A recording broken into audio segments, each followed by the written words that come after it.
Subscribe कीजिए ध्येय IAS channel को और बेल आइकन को दबाइए लेटेस्ट वीडियो सबसे पहले देखने के लिए।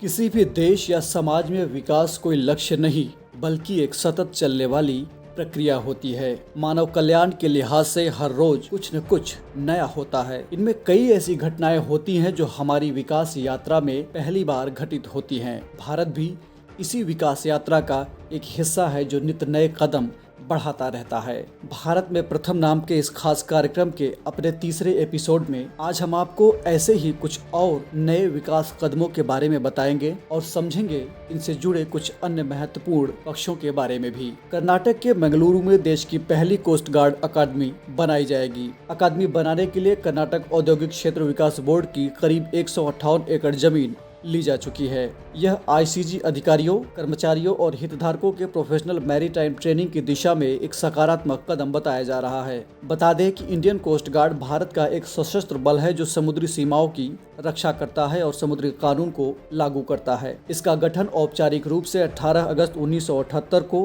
कोस्ट गार्ड एक्ट 1978 के जरिए किया गया था। कोस्ट गार्ड भारतीय नौसेना, मत्स्य विभाग, सीमा शुल्क और केंद्र और राज्य पुलिस बलों के साथ मिलकर काम करता है। गौरतलब है कि बीते 1 फरवरी को भारतीय तटरक्षक बल ने अपना 45वां स्थापना दिवस मनाया। बढ़ते हैं अगली खबर की ओर।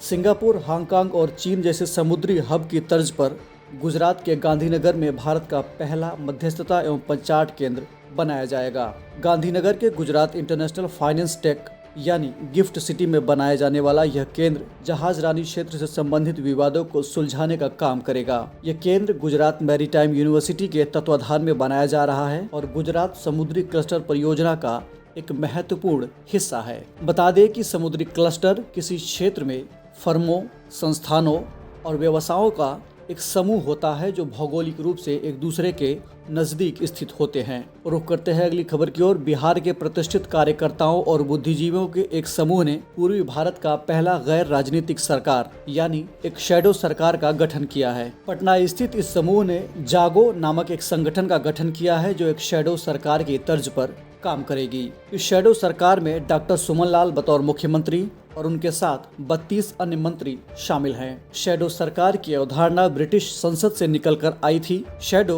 एक अंग्रेजी शब्द है जिसका हिंदी में मतलब होता है छाया। हर राज्य सरकार की एक कैबिनेट होती है, उसमें कैबिनेट मंत्री होते हैं जिनको अलग अलग मंत्रालय मिले होते हैं। मंत्री अपने मंत्रालय के अनुसार ही काम करते हैं। इनके काम की देखरेख का काम शैडो कैबिनेट करती है। यह कोई संवैधानिक पद नहीं है और न ही कोई मंत्रालय। एक तरह से कह सकते हैं कि व्यक्तिगत तौर पर या समूह में मंत्रियों के काम का लेखा जोखा रखना, जनता को मंत्रियों के काम की जानकारी देना। भारत का पहला वाइल्डरनेस पार्क हैदराबाद के नजदीक लालगादी मलकपेट में खोला गया। इसका नाम कोंडा गोर्रे वाइल्डरनेस पार्क है। इसका उद्देश्य जैव विविधता संरक्षण और संपूर्ण समावेशन है। यहाँ पर पहले ही जंगली प्रजाति के लगभग 10,000 पौधे लगाए जा चुके हैं। यहाँ का वन क्षेत्र लगभग 2,635 एकड़ है जिसमें एक छोटा हिस्सा